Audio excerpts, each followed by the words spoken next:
5 minutes, and I'm sorry to restrict you a little bit, Hamish, but we've got a lot of people in the room here.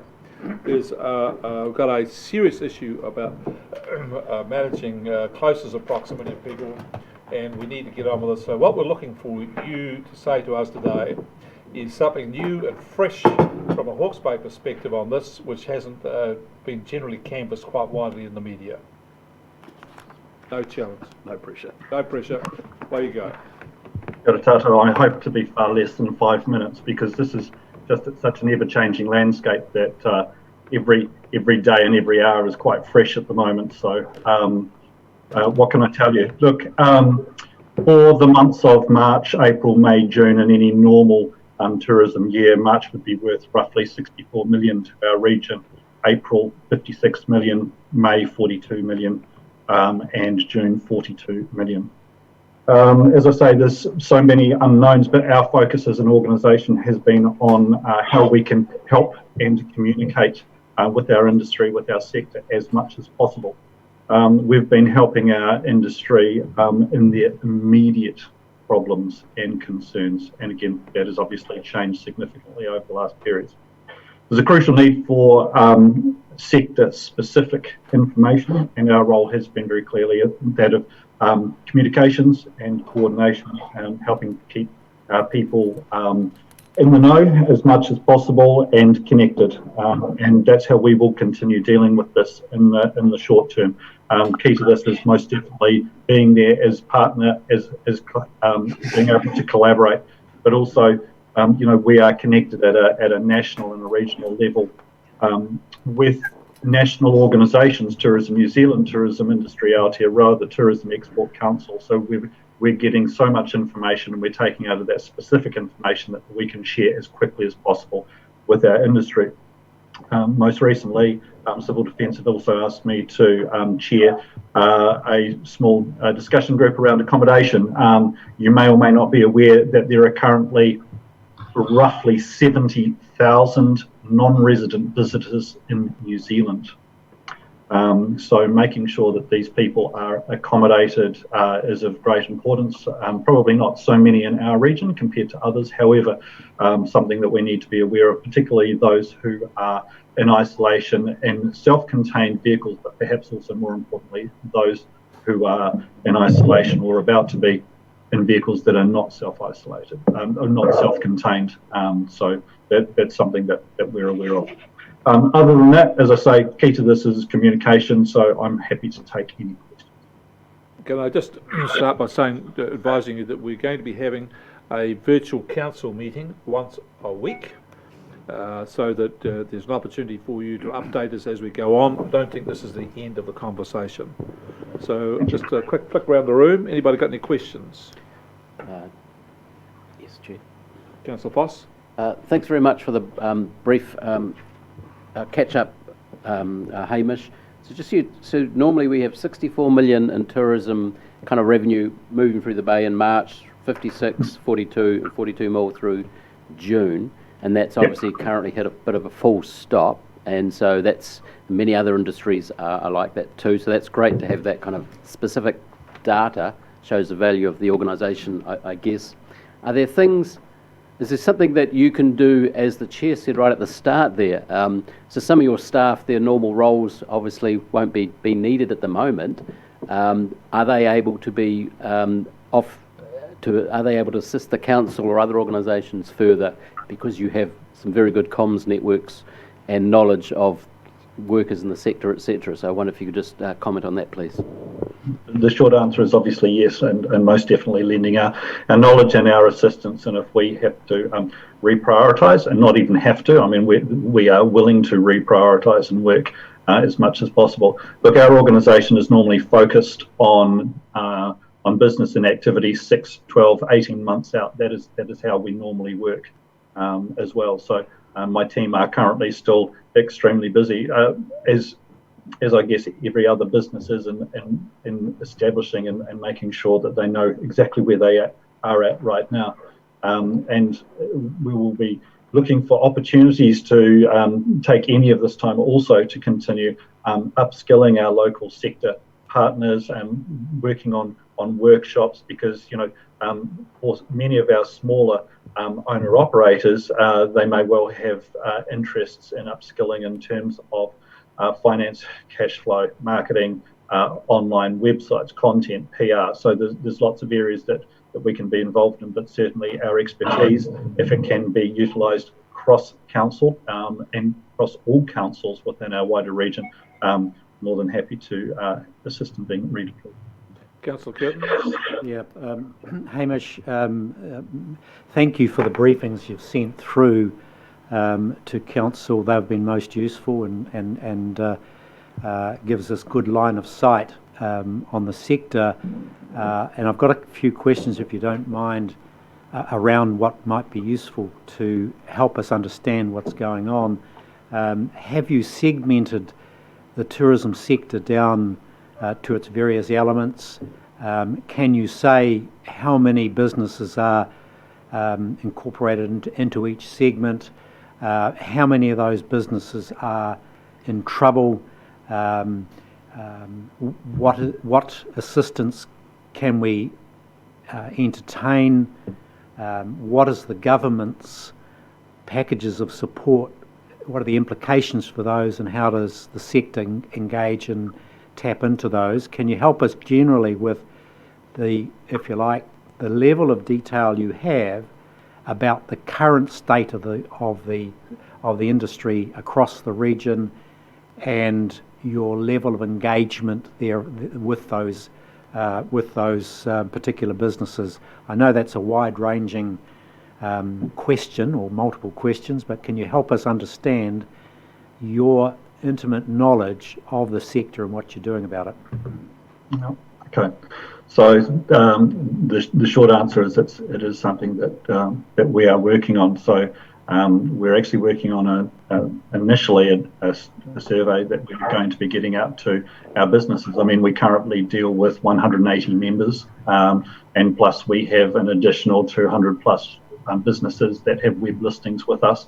And then when you add all of those up, I mean, there are people who are in the tourism industry who have very, very little to do with us. So it would be interesting to find out as well who they are. So we're trying to work on capturing all of that. So by sector, generally we have that information. I don't have that right at hand at the second, but we generally have that type of information, i.e. the number of motels, hotels, the number of rooms, the number of businesses that we know or who are associated with our organisation involved in hospitality.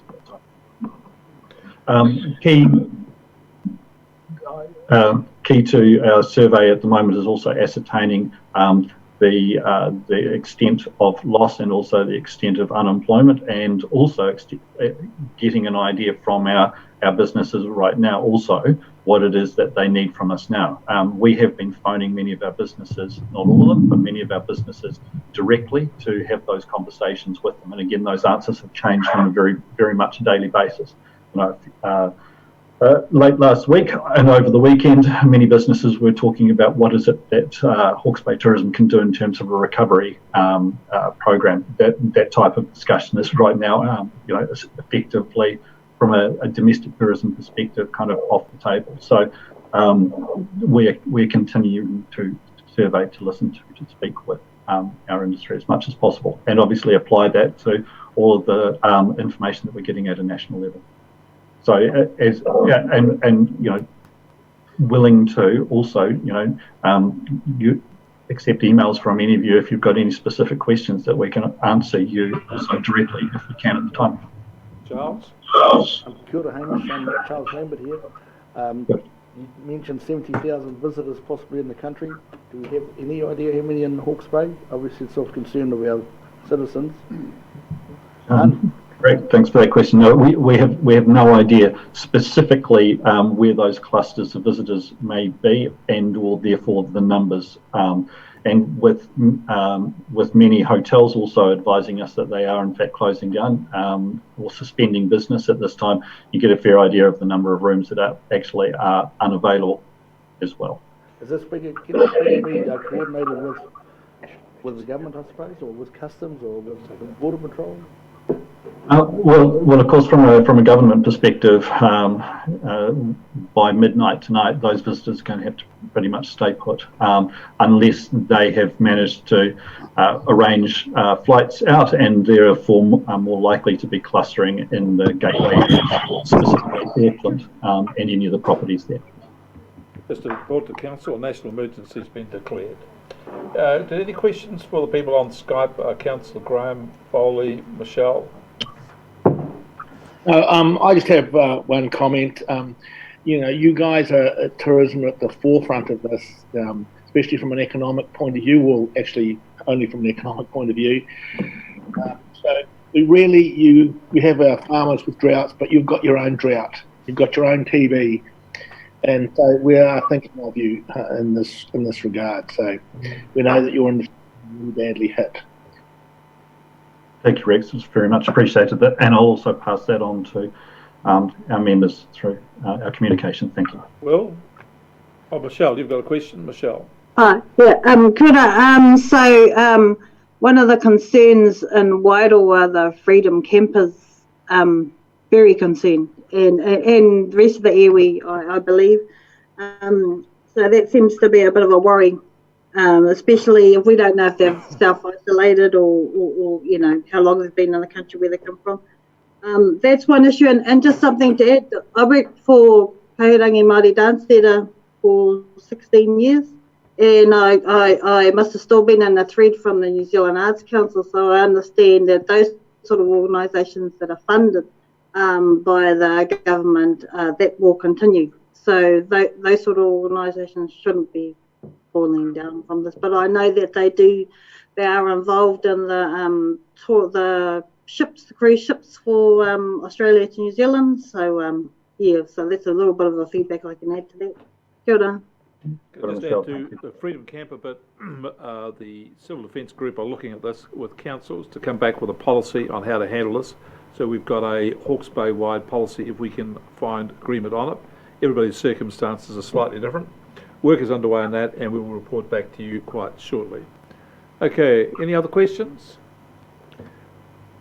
All right, well, thank you very much for that, Hamish. Appreciate your update, and we'll have, there is an opportunity for you to update council weekly if necessary, but we're all pretty well switched on to it, and I'm well aware the government has put a tremendous amount of emphasis to preserving the tourism industry and its businesses to unprecedented levels of support, I might add.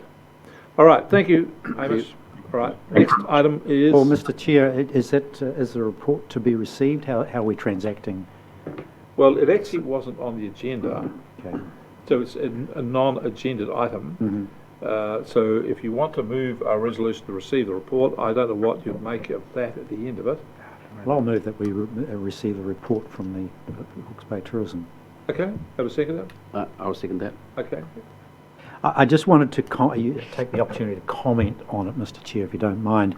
I appreciate your need to move rapidly through the meeting, but I want to say that I believe we need good information. This council needs good information as rapidly as we can, and we need assurance that a very important sector to our regional economy has got everything in hand.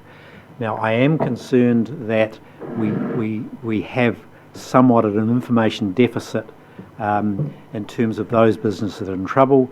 This is a sector that needs immediate support, and I'm wanting to see that effort going, to know that that effort's going on, and what assistance this council can provide.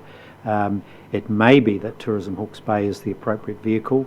I hope so, but do they need extra support to go in and help us explain what the next steps are? There's urgency around this in terms of the economic impact. All right. Any other speakers? Just on as we received the reports, great. We've had metrics from that organisation like they've given us, and I guess if we could just pretty much record the highlights of those numbers and metrics that Hamish mentioned in our minutes as notes or whatever that might be, as we don't have a physical report, but the weekly updates from themselves and ideas I think is very helpful and an example to the other industries. Charles? Yeah, I think it is of concern when our catch cry at the moment is keep it out, stamp it out, and there's 70,000 potential points of contact out there somewhere that our business tourist group don't know anything about. Look, we have a logistics problem in that the airlines around the world are shutting down, and many people who want to get home can't get home. And I'm quite sure that the central government is going to be very focused on how we manage that. Yeah, As well as- I totally agree, but it's just a fact right now we don't. Yeah, I know, get that, but we're sure they're going to be focused on it. All right, I'm keen to move on. I'll put the question. All those in favour say aye. Aye. Contrary, no. Carried. Can we now move to when we're going to deal with the water security? Have we got a time for us on that, Tom? All right. Okay, at the end of it. So we come to the local government conference where it's been withdrawn. Councillor... Sorry, Chair, did we do the CNS? Oh, sorry, I have to. I put a line to it. I was about to do that last time. Yeah. See, Neil, would you like to introduce the report from the corporate and strategic? Look, I'm behind the 8 ball, Mr. Chair. Page Sorry. 35. Page 35. I would have thought you'd had a prepared speech. Prior preparation. Prior preparation, my apologies, councillors. Can we go on to another item? I'll wind you up a bit more. Please don't. We want to get out of here soon. I'll take the report as read, Mr. Chair. Thank you. The report is read. Seconded by Councillor Foss. Any questions of the Chair of Corporate Strategic on the report? Chair, could I just make one comment just in Yes. relation to the strategic bilateral arrangements? So at the committee, I was requested to engage with my colleagues around establishing the program of bilateral meetings. At the time that we had the meeting, that looked like that was something that would be a potential focus for us last week, but unfortunately things have moved in a way which will see those bilateral meetings postponed for some time, but we'll report back on that. Okay. All right. Do you wish to speak to the report, Tom?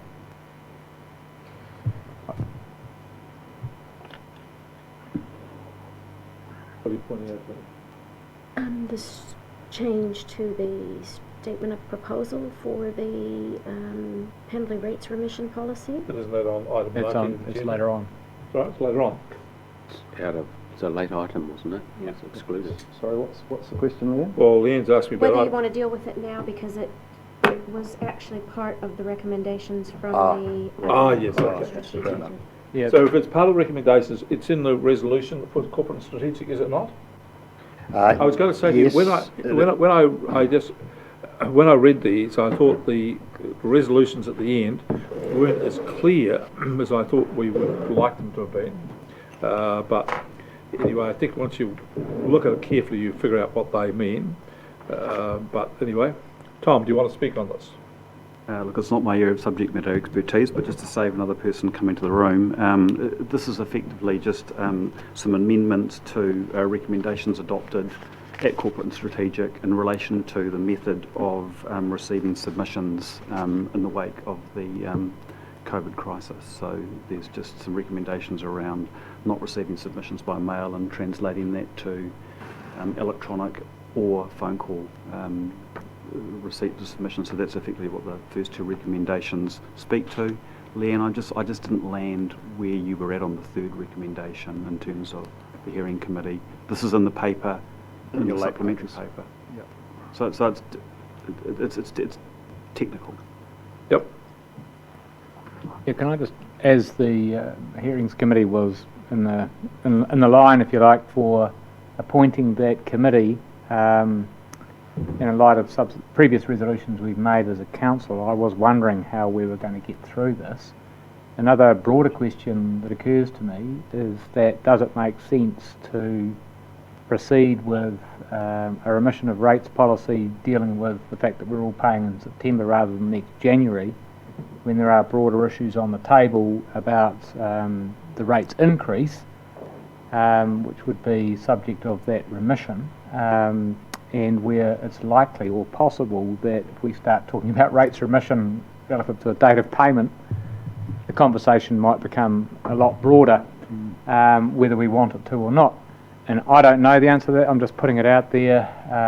Do we need to revisit that at all, or do we just proceed with a sort of mini hearing about that specific issue after our meeting on the 27th May? What do people think? Could I just respond? I just think we proceed as we've already agreed, but because we've got a weekly council meeting set up, which has got decision-making power, should we need to pivot in one direction, then we've got the capability to do it. Okay.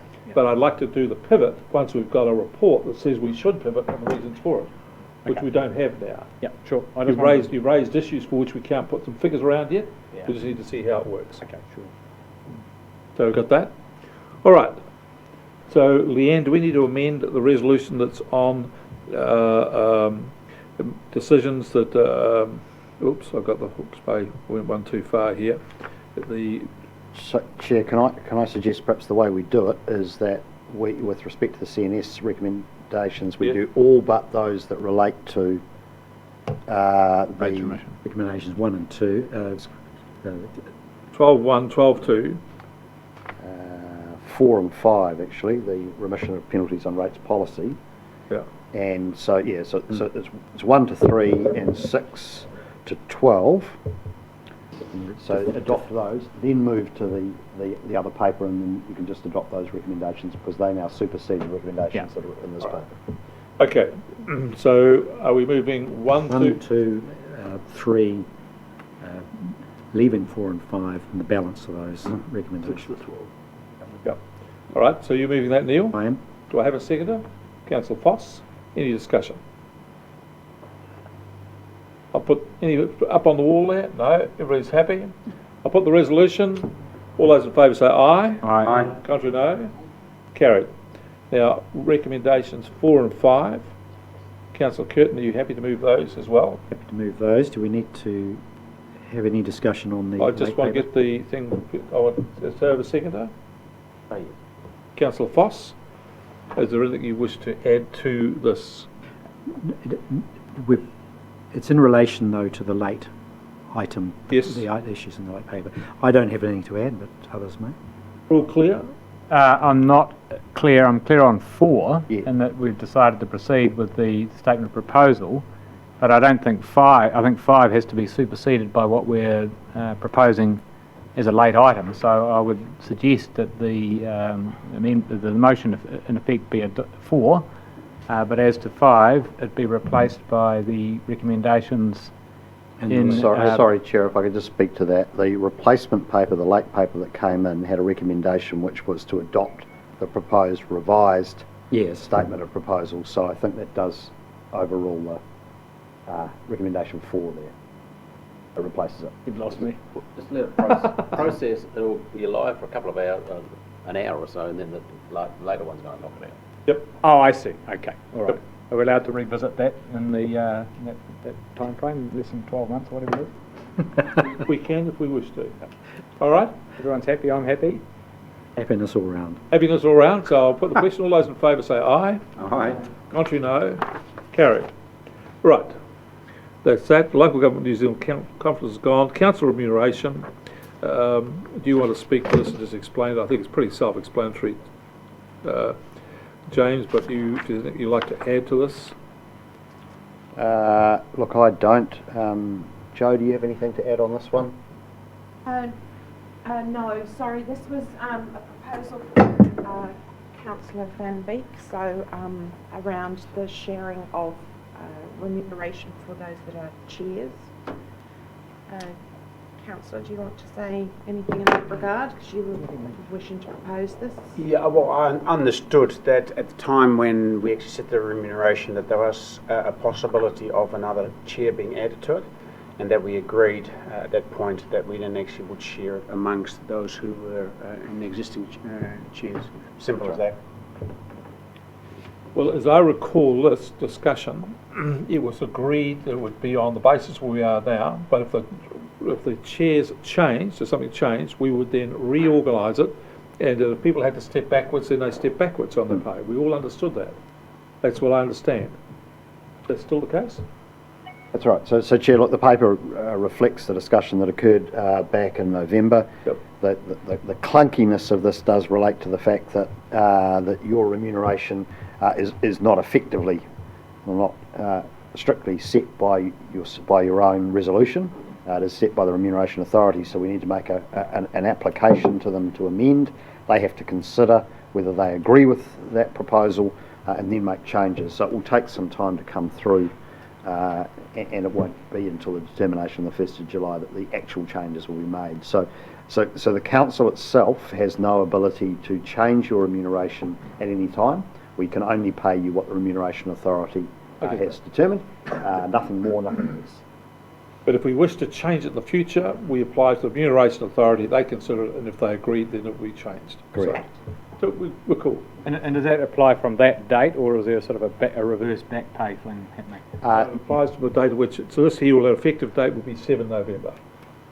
So yes, back pay if we request No, sorry, no, No? it won't. No? It applies from the day after the appointment was made. Oh, right, yeah. But that's still retrospective of when the change is gazetted. Yeah. Yeah. So That's yes. correct. Does that mean people would actually have money withdrawn from their accounts? No, No. it would just They only have to be apply put Because down the in pool I has to see, be just- divided up, it's a yeah. pool of money sitting out there waiting to be divided up and paid into people's accounts. But it will be retrospective to, Yeah. to the date of when the office was taken up. So you're correct, there will need to be adjustments in relation to what councillors have been paid to date. Which would then come off that particular pay, so it would just all adjust out on that first one. No. Yeah. All pay's been based on what was the previous agreement until such time as the authority approved what we totally got approved. that, yeah. So there's none of that going to happen. There's no back pay dating. It's all pretty self-explanatory there, I think, Mr. Chair. Yep. And, As long as it works, I'm fine. I think it's great. Okay, Totally agree. well, someone like to move them. I'll move recommendations 1, 2. Councillor Curtin. 1, 2, 1 and 2, We need not 3.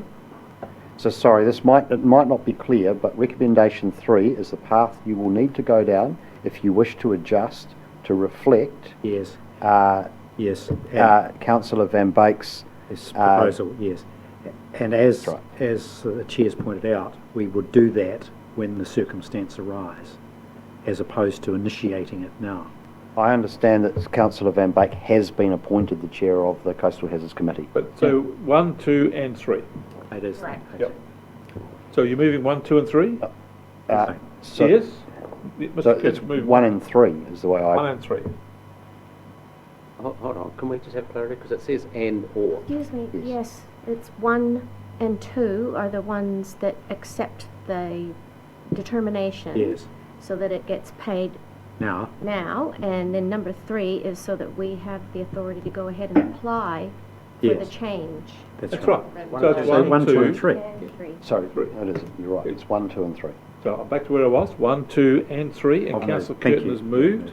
Do I have a seconder? Happy to second. Seconded? All right. Any discussion? I don't understand what's going to happen, and I'm uncomfortable talking about it, but I agree with the motion entirely. I just don't understand how it's going to work, and I'd like to have that explained to me offline, please. Happy to do that. Okay. We'll do that. Any discussion from up on the chart here?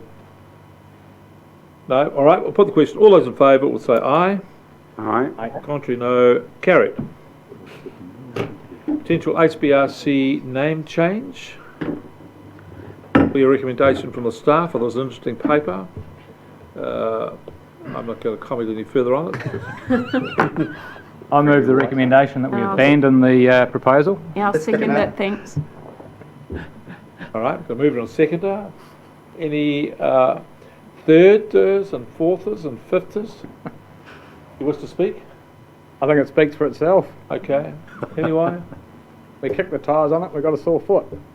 Yeah, no, I think asking our team to put a feasibility paper together was the right way to go, and asking them to do it efficiently. And just the financial implications plus the community feedback has drawn me to the decision as to why we shouldn't continue. Thanks. All right. Any others? Timing is everything, Mr. Chair. All right, I'll put the question. All those in favour will say aye. Aye. Aye. Contrary, no. Carried. Let's move to the Affixing the common seal. Would somebody like to move we affix the common seal? Councillor Foss? I couldn't. Well, yes, I move. I could. Councillor Williams? Not saying that. Oh, Have you got a seconder? I've got a mover, you're a seconder. Yep. All right. Any discussion on the common seal being affixed? So, okay.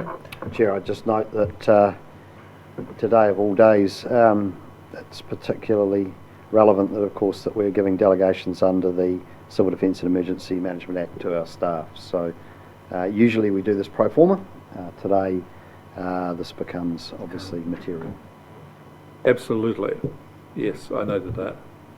Right, I'll put the question. All those in favour will say aye. Aye. Aye. Not to know. Carried.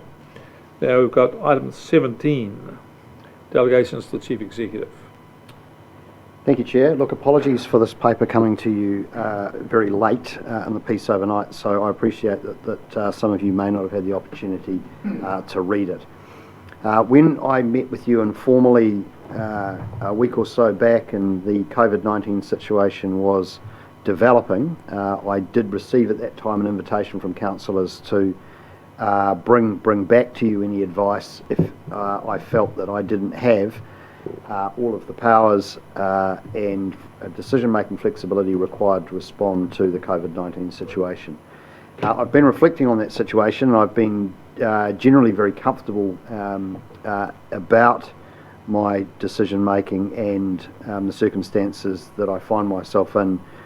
One, because of the responsiveness of the organisation to work within its existing resources to move to the new operating environment, and secondly because of the primary impact of COVID-19 on our operations, at least in the short to medium term, being through the civil defence and emergency management functions, of which there are, once a civil defence emergency declared, there are overrides, if you like, in terms of powers for council staff and officers, and also in terms of financial provision from central government to undertake necessary actions. So I haven't been particularly concerned about that issue. However, over the last few days, I have been privy to similar papers going up from other councils around New Zealand seeking delegations to chief executives in a similar matter, and as I've reflected on it, I've taken a better safe than sorry philosophy to this, and so what I'm really indicating to you is that I don't have any calls on council resources or decisions that I need to make that are outside of our current annual plan provisions or outside my current delegations that I am wishing to exercise.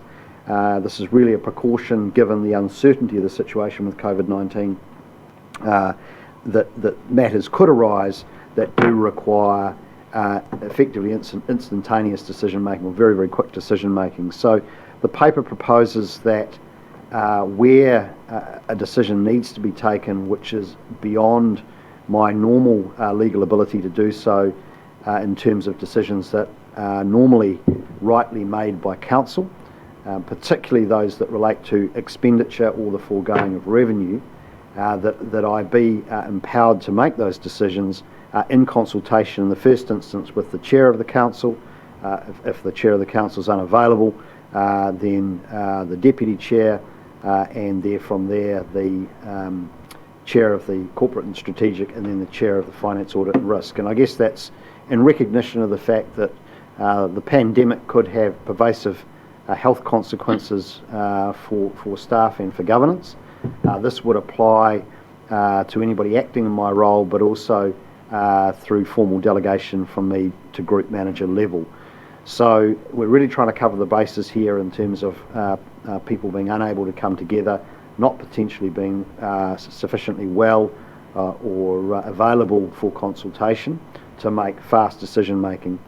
The paper does propose under the protocol that any such decision would be communicated back to councillors at the very next opportunity, and certainly it is my intention to keep the full council including our representatives from Māori Standing Committee and the Regional Planning Committee, appraised of those issues as they arise, so that nobody is out of the loop, but it just may enable us to make some very fast decisions if indeed we need to do so. So happy to take questions, and hopefully it's reasonably self-explanatory.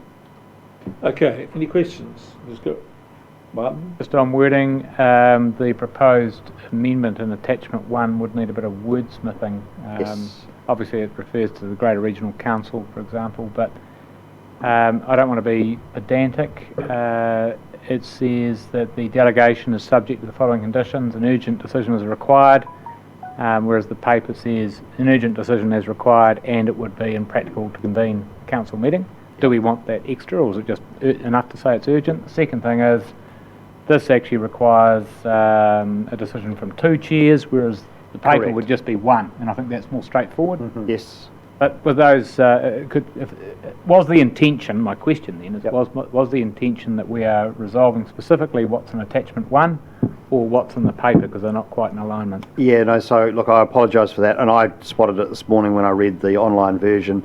The paper was drafted last night. The attachment obviously has been replicated from one that we've seen from other regional councils, and was partially updated but not fully updated this morning. So we will get that changed. As you will see, the recommendation within the paper refers to the conditions as set out in the paper. So take the paper as the version that you'll be agreeing upon, and we'll update the delegation document to reflect those decisions. Thank you. Could I just add, for the sake of clarity, we can do that, but would it be okay to bring that updated amended paper to the next meeting on Wednesday? I can't imagine we're going to be utilising it in between then, No, that's fine. but that'd be really helpful. Yep, we'll do. Okay, any other questions? Mike? Just one comment in regards to, I note that the normal delegation policy continues. So I understand the need for the CEO to have the ability to have emergency mandating authority, but to drop that down into normal business as usual authorisations going down your chain command, that I find a little bit unusual. In that it's kind of business as usual, but we're not talking about business as usual. Yep. I understand. I think the intention with that paragraph was to suggest that the normal ability to make decisions in the course of the business remains. Yep. Okay, any other questions? Sheriff? Yeah, am I missing something? Is there actually a time frame? Look, it is effectively time-bound by the COVID-19 situation, so we haven't proposed a finish date on this, but obviously all the decision discretion does relate directly to the COVID-19 pandemic. So, look, I'm relaxed about putting a time frame on it. It was just more a case of any time frame would be an arbitrary one given the uncertainty in the current circumstances. Yeah. Neil? I'm happy to move, Mr. Chair. I'll just do my other questions first. Any questions? Rex? No. Michelle?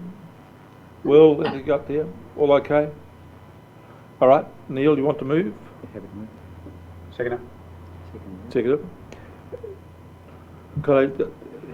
All I'd ask is that it's on the basis that you will update it and bring it back to the next meeting, so we're all very clear about that. Yes. All right.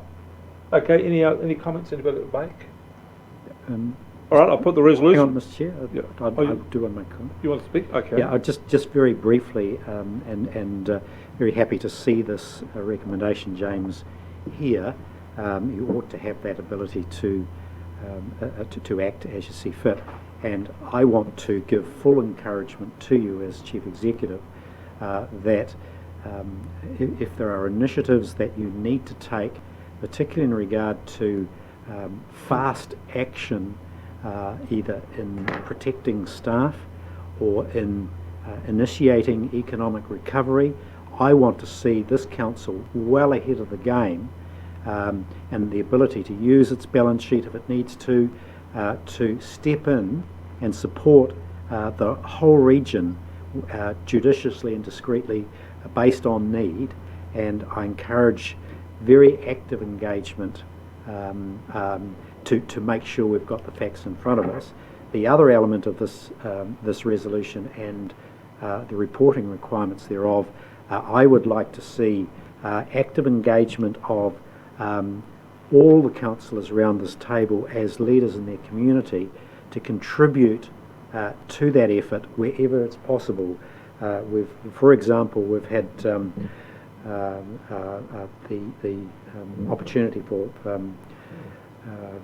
Councillor Van Beek to be involved in his sector, and I think we ought to be considering taking a portfolio wherever we can and working with whatever staff you've got in that particular area to really fast track this whole process. But we need line of sight, good reporting back to us is a critical component of the responsibility of delegation. Okay, any other comments? Put the resolution, all those in favour will say aye. Aye. Contrary, no. Carried. Tank notification delay options. Pass to Tom Skirman on this one.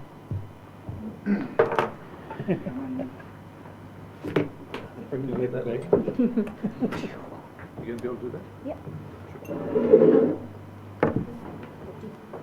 Put it on the screen up here and they can see as well.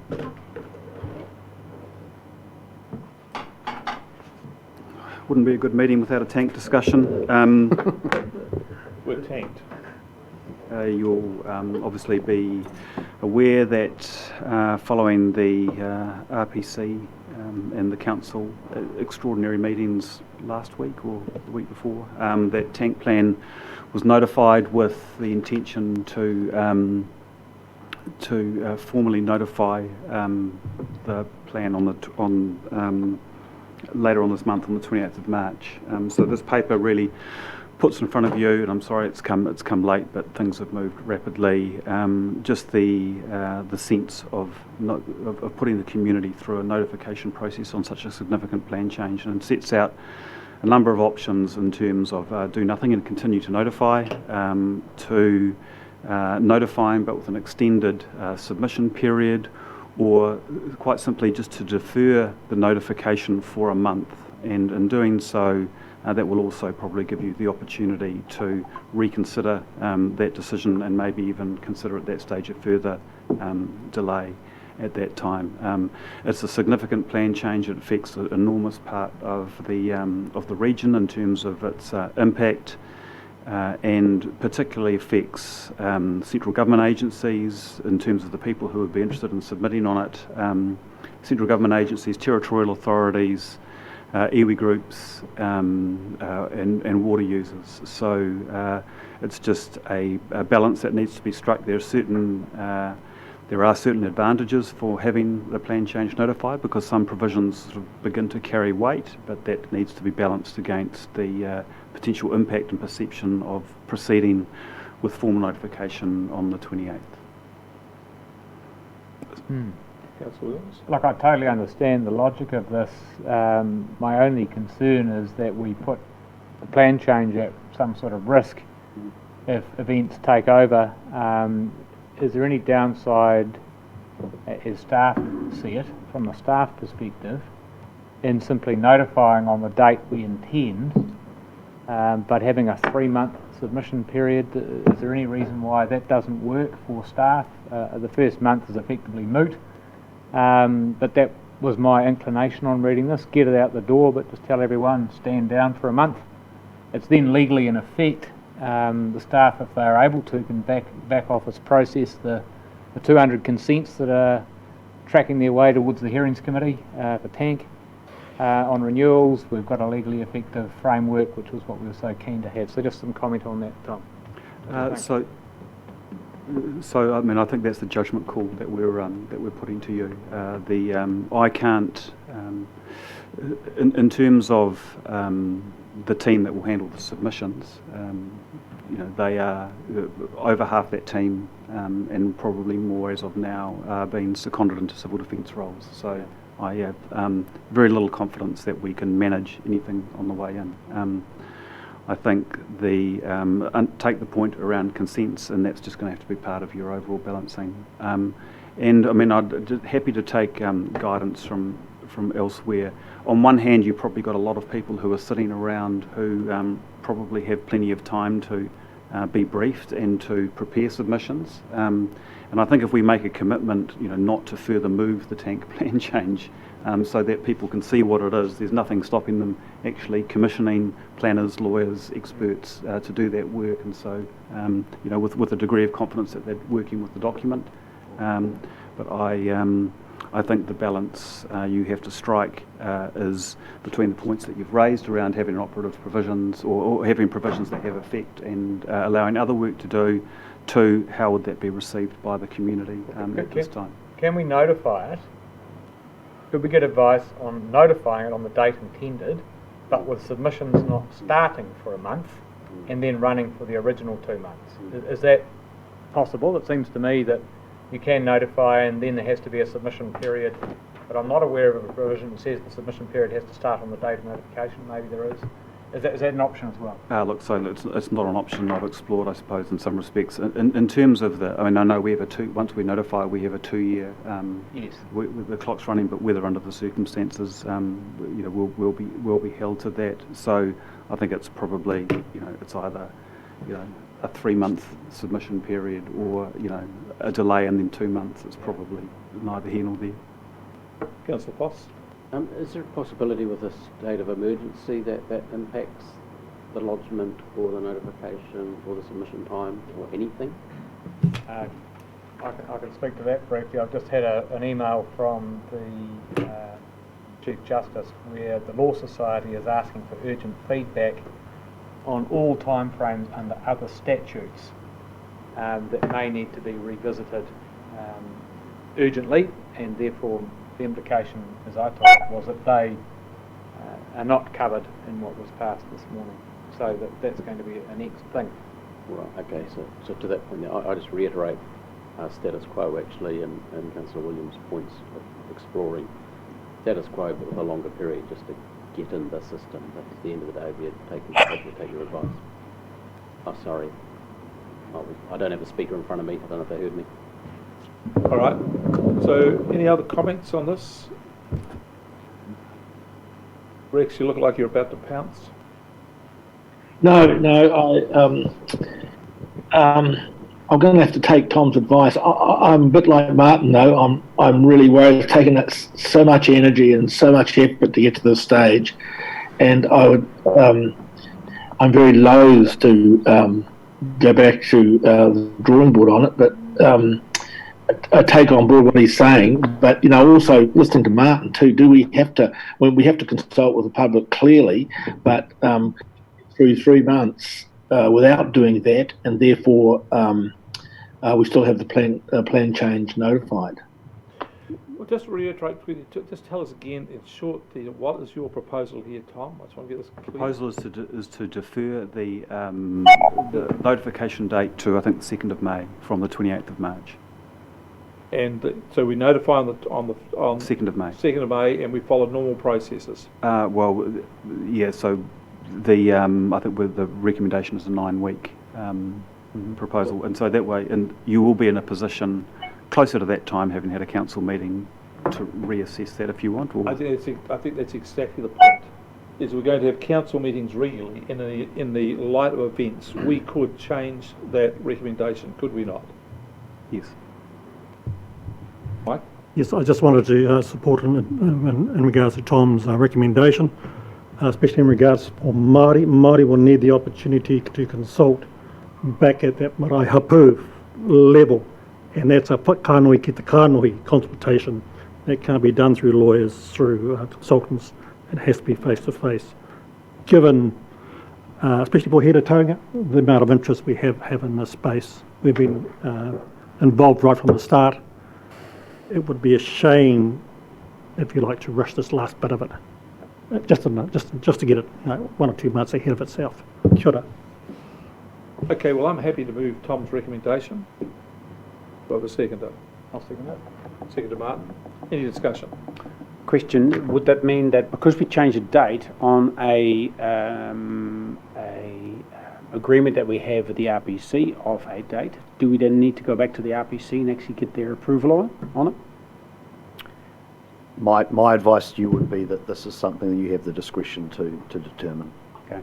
And I think it's consistent with the legal advice we've had to date, which is that it would be courteous for us to do so. But look, I think in light of the circumstances we're in and the impracticality of convening the Regional Planning Committee, and given that I think they would be wholly supportive of the proposed course of action here, I think that's something you could do. I also would add to that, it's not a substantive change. It's just a change in which we post the letter, so to speak. So I don't think anybody would argue with that, given the circumstances. But I think the moment we make the decision, we should write the RPC and tell them what we've done. Next month. All right?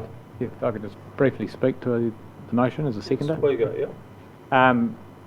My gut inclination was to notify to keep it legally in effect, but the chair has pointed out that we can revisit this, and if we see any threat to the risk of this plan change from a new national policy statement or legislation, we could bring that notification date back forward.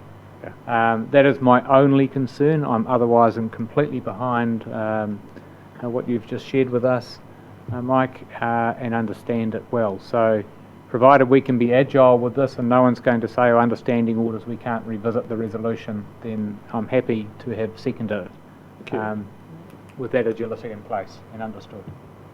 Any other speakers? Right, I'll put the motion. All those in favour will say aye. Aye. Aye. Contrary, no. Carried. We're down now to the presentation on water security. The workshop. Can I just say to you, this is the presentation. I didn't have sight of this before, but there's nothing that we need to make a decision on today, as I understand it, and we can defer this till we have a bit more time and space. There's a declaration to be made. As I say to you, I personally feel this meeting needs to come to a close sooner rather than later, and our Chief Executive shares my view about that too. So if there's, I want to move towards the end. Councillor Foss.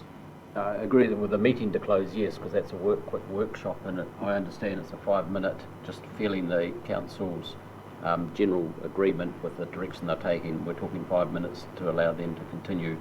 Yeah, we can do that as opposed to the meeting. All right. So Cranford's done, Heritage done, minor items we didn't have any. So we're coming to the end of the meeting. And I just want to put a couple of things on a record before we close.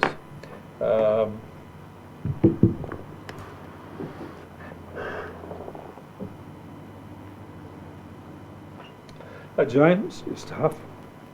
We're going to go through a very tough time. I don't think anybody realises just how tough this is going to be.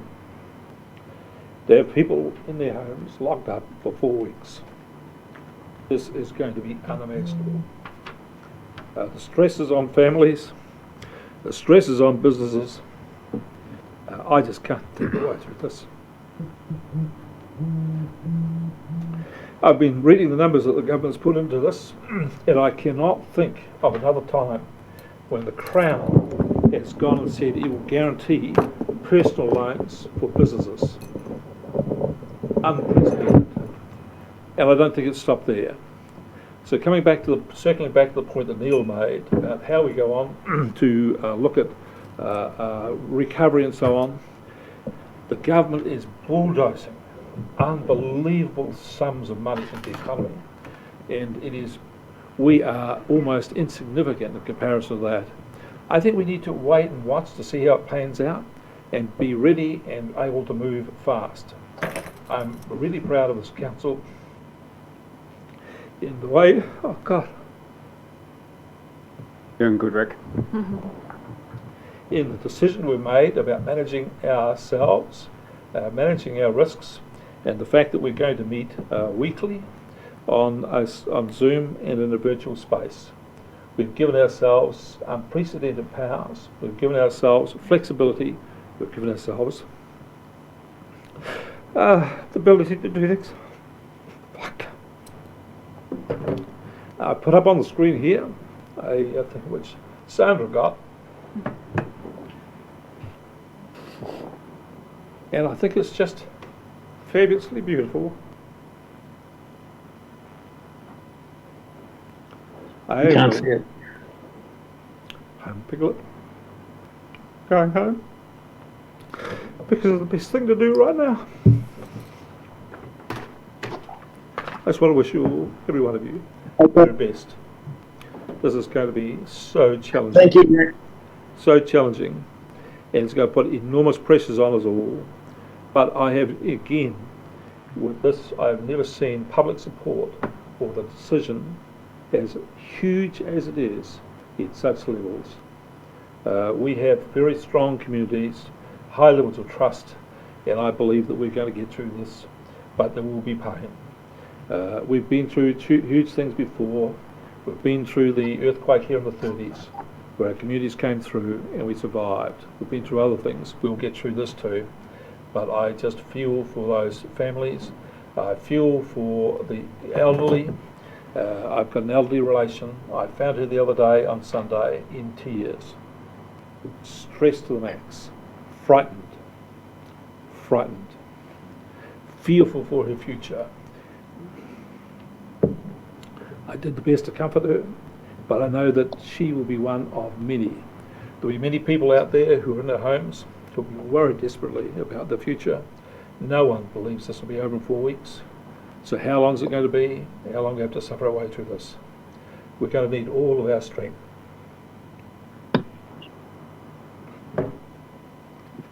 Stay safe.